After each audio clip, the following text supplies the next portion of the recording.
En un pequeño pueblo al norte de México llamado Limón, en 1914 se vive el tiempo de la Revolución Mexicana, una lucha llena de violencia y tan compleja que muchos afirman que ni siquiera ha llegado a su fin. Por la ventana, una señora se asoma para ver qué ruidos se escuchan afuera, tal vez sea un animal.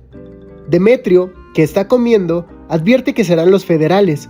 La señora le indica dónde está su arma, y cuando termina de comer, sale por ellos. Los federales irrumpen en la casa preguntando en qué pueblo se encuentran y si acaso está sola. Entonces Demetrio los enfrenta y protege a quien según los federales podría ser su esposa. Demetrio le dice a la señora que vaya al pueblo de su padre. Demetrio es un general revolucionario que lucha contra las fuerzas federales de Victoriano Huerta. ¿Pero su grupo lucha por alguna razón? Lo único que se nos explica en los enfrentamientos es que los federales reprimen a los revolucionarios porque son pobres. Y el narrador también está en contra de los pronunciamientos discriminatorios de los federales. 4 años atrás se derrocó a Porfirio Díaz, un personaje tan interesante lleno de muchas aristas. Tal vez trajo mucha modernidad a México, impulsó la industria, hizo crecer la economía. Pero como en la gran mayoría en el mundo, después de las revoluciones industriales, había una gran opresión hacia los obreros. Así que hubo muchas huelgas, como las de Cananea y Río Blanco. Y cuando llega Madero con la idea de derrocar a Porfirio Díaz y su dictadura de más de 30 años, comienza la revolución. Las ideas se comparten en el norte, centro y sur de México.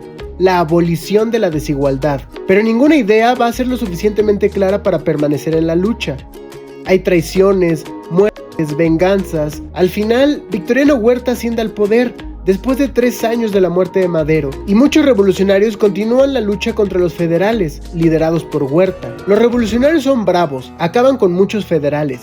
El grupo de Demetrio hace prisionero a un desertor de ellos, Luis Cervantes, y lo primero que hará será explicarnos por qué desertó de las fuerzas de Huerta, pues antes escribía en el periódico que estaba en contra de las ideas revolucionarias. Los dolores y las miserias de los desheredados alcanzan a conmoverlo. Su causa es la causa sublime del pueblo subyugado que clama justicia, solo justicia. Luis Cervantes busca justicia. Los federales saquean los pueblos y haciendas, violan a las mujeres y queman estructuras. Incluso, dentro de los propios federales hay discriminaciones hacia los más pobres. Luis Cervantes acepta la idea de revolución, pero parecerá convertirse solo en una piedra en el zapato. Demetrio sufre una lesión en su combate, pero Luis Cervantes lo ayudará a curarse. Así, Demetrio lo acepta en su tropa, pero no es del agrado de todos en un principio. Luis Cervantes afirma: la revolución beneficia al pobre, al ignorante, al que toda su vida ha sido esclavo, a los infelices que ni siquiera saben que si lo son, es porque el rico convierte en oro las lágrimas, el sudor y la sangre de los pobres. Quería comprobar la legitimación de la revolución porque se afirmaba en los periódicos pagados por el gobierno que los revolucionarios solo eran bandidos que, con un preciso pretexto, ahora podían saciar su sed de oro y sangre. Esto refleja mucho la idea que se tiene de Pancho Villa. Hay una gran división de opiniones respecto a si era un bandido o si realmente apoyaba su causa. Desgraciadamente, el que mayor culpa tiene de esta deslegitimación es el gobierno, pues buscaba desacreditar las acciones de los revolucionarios creando estas leyendas que podrían o no ser ciertas. Pero incluso hoy en día seguimos hablando de ellas, y si acaso deberíamos de legitimar su lucha. Pero Luis Cervantes se encuentra con unos revolucionarios distintos a los que pensaba, pues la gente de Demetrio no tienen claro el por qué lucha, solo saben que deben enfrentarse a los federales que apoyan al gobierno opresor.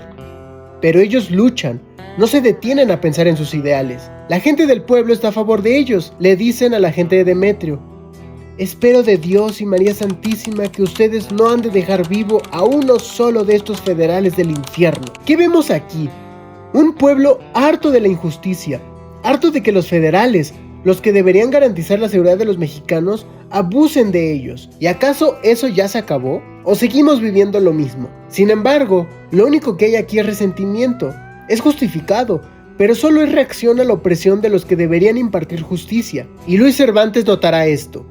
Acude al título de la novela, Los de Abajo. ¿Quiénes son los de abajo? Pues menciona que si luchan por ayudar al de arriba, cuando llegue a ser presidente, nada cambiará. Los de arriba son los que tienen el poder, los que oprimen, los que abusan.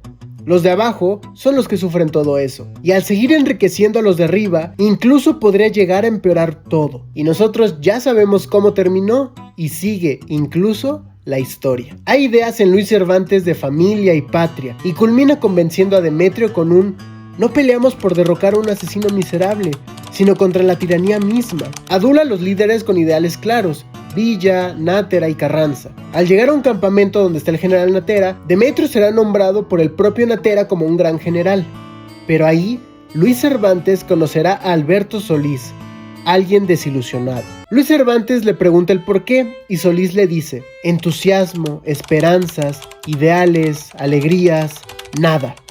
Luego no le queda nada más. O se convierte usted en un bandido igual a ellos, o desaparece de la escena, escondiéndose tras las murallas de un egoísmo impenetrable y feroz. Solís está decepcionado de lo que se convirtió la revolución.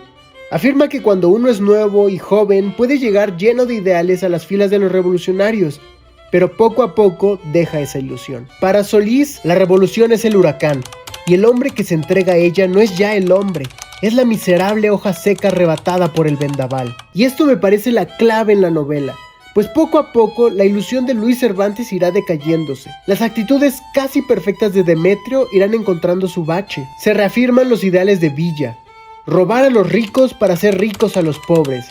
Y los ideales de Solís son crudos: pueblo sin ideales, pueblo de tiranos. Solís muere o desaparece de escena, justo como lo dijo. Demetrio muestra otra faceta de él. Desea a más mujeres a pesar de que su esposa espera en casa. Decide aceptar estar con una tal Camila a pesar de que ella prefiera a Luis Cervantes, y solo la acepta porque es la que más cerca está. Sus hombres saquean a los pueblos, justo como lo hicieron los federales. Luis Cervantes comienza a desilusionarse y volverse un bandido como ellos. Huerta cae. ¿Se había acabado entonces la revolución? No. Carranza no aceptó los votos de una nueva presidencia. Ahora comenzarán las luchas de las hojas arrebatadas por el vendaval. Entre los propios revolucionarios comienzan a haber riñas. Nadie sabe por qué sigue peleando. Nunca tuvieron claros sus ideales. Ahora, cuando más los necesitan, se vuelven víctimas de lo que Solís advirtió. Luis Cervantes ve caer a su ejército, así que decide irse a Estados Unidos. Deserta de la revolución. Desilusionado, logra hacerse médico en Texas y vivir un poco mejor que como lo haría si siguiera en la lucha. Cuando Demetrio regresa a su pueblo con su esposa, ve a su hijo de 2 años. Su esposa le implora que deje de pelear, pero Demetrio no le contesta. Solo agarra una piedra del suelo y la lanza hacia el barranco, y esta no para de rodar. Es su única respuesta. Mira esa piedra como ya no se para. Y junto a sus soldados parte a las batallas en el barranco. La mayoría muere, pero él sigue luchando. Se convirtió en hoja, víctima del vendaval. El narrador nos menciona que todos los pueblos terminaron en llamas. Era triste verlo. Caos, destrucción, muerte. Mariano Azuela terminó de escribir la novela en 1915. Aún faltarían 8 años para la muerte de Villa y, según algunos, más de 100 años para la nula finalización de la Revolución Mexicana. Considero que Luis Cervantes plantea la idea más lógica: luchar con ideales, no luchar por luchar. Sí, la opresión es fuerte e injusta, pero a veces es mejor tener unos ideales claros antes de comenzar cualquier movimiento revolucionario. Al juntar tanta gente, todos necesitan un ideal común, porque el principal ideal de la revolución era una vida justa para los obreros y campesinos. ¿Acaso ya hay una vida justa para ellos? Si el problema era Porfirio Díaz, ¿por qué la revolución no acabó un año después de su destitución? ¿Por qué los federales, al final, eran revolucionarios y los revolucionarios también ahora eran parte de los nuevos gobiernos? La afirmación de Solís fue la más certera. La Revolución Mexicana era un huracán. La gente no sabía por qué luchaba. No había acuerdos, no había claridad, y toda la sangre derramada fue más devastadora que las soluciones a las que se llegaron. Tal vez ya no vivimos como hace 100 años, pero muchas veces necesitamos revoluciones, grandes o pequeñas, y si no hay unos ideales firmes, los miembros revolucionarios se convierten en hojas y en piedras que ya no se detienen y solo siguen su curso por la consecuencia del huracán o de la gravedad, que en un principio nunca fue sólido.